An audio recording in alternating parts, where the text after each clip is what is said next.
একটা সত্যি কথা কি জানো, ভালোবাসা খুঁজতে খুঁজতে নিজেকেই ভালোবাসতে ভুলে গেছি আমি। কাউকে খুব বেশি আপন করতে নেই, কারণ আপন মানুষগুলোই ভালো জানে ঠিক কোথায় আঘাত করতে হবে। রূপের ঝলক দিয়ে কি হবে যদি চরিত্র ঠিক না থাকে? আবেগ দিয়ে কি হবে যদি বিবেক না থাকে? শিক্ষা দিয়ে কি হবে যদি ব্যবহার ঠিক না থাকে? সবাই বেস্ট ফ্রেন্ড হতে পারে না, একমাত্র সেই ব্যক্তি তোমার বেস্ট ফ্রেন্ড হওয়ার যোগ্য যে তোমাকে বোঝার ক্ষমতা রাখে। কাউকে পেয়ে যদি আমাকে ভুলে যাও, আমার কষ্ট হবে না, কারণ জানতে পারলাম যে আমি তোমার যোগ্য ছিলাম না।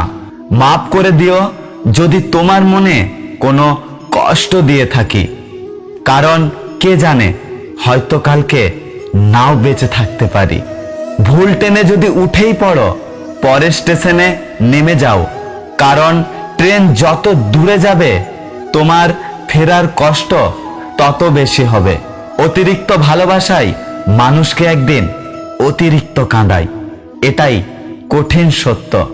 রাত 12টার পর তাকেই মনে পড়ে যে জীবনের 12টা বাজিয়ে চলে গেছে। চোখের ঘুম তো সেই কেড়ে নেয় যে একসময় বলতো অনেক রাত হয়ে গেছে, এখন ঘুমিয়ে পড়ো। কাউকে মেরে ফেলতে চান তাহলে তাকে খুব ভালোবাসুন, তারপর আস্তে আস্তে অবহেলা করতে শুরু করুন, তারপর হঠাৎ করে একদিন তাকে ছেড়ে দিন, দেখবেন সে জীবন্ত লাশে পরিণত হয়েছে।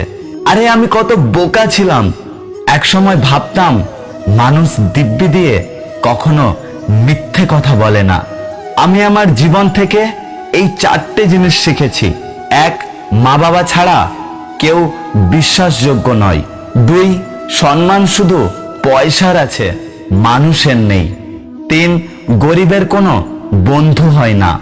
4, মানুষ যাকে মন থেকে ভালোবাসে সে অবশ্যই ধোঁকা দেয়। হাজার অবহেলা পাওয়া সত্ত্বেও যে শুধুই তোমার কাছে ফিরে যায়, সে আর যাই হোক তোমার সাথে টাইম পাস করছে না। মিথ্যে ভালোবাসার অভিনয় শুধু ভালোবাসাকে অপমান করে না, একটা সুন্দর জীবনকেও নষ্ট করে দেয়। জামা কাপড় আর রিলেশনের মধ্যে এক অদ্ভুত মিল আছে, পুরনো হলেই অবহেলা বাড়ে। ভাগ্য নেই বলে হাল ছেড়ো না, কাউকে ভালোবাসলে এমন ভাবে ভালোবাসো যদি ভাগ্যে সে নাও থাকে, তাও যেন ঈশ্বর তোমার ভালোবাসায় মুগ্ধ হয়ে তাকে তোমার ভাগ্যে লিখে দিতে বাধ্য হয়। পৃথিবীতে মানুষ যতই শক্তিশালী হোক না কেন, তার প্রিয় মানুষটির কাছে সে সবসময় দুর্বল। সবাইকে খুশি করা সম্ভব নয়, তাই অন্তত নিজেকে খুশি রাখার চেষ্টা করো। পরিস্থিতি ভালো হোক বা খারাপ, মুখে সবসময় হাসি রেখো। যদি ভিডিওটি ভালো লাগে ভিডিওটিতে একটি লাইক করো, কমেন্ট করে জানাও তোমার মতামত। এরকম ধরনের ভিডিও দেখার জন্য চ্যানেলটি অবশ্যই সাবস্ক্রাইব করো। দেখা হচ্ছে পরের ভিডিওতে, ততক্ষণ সুস্থ থাকো। Good bye.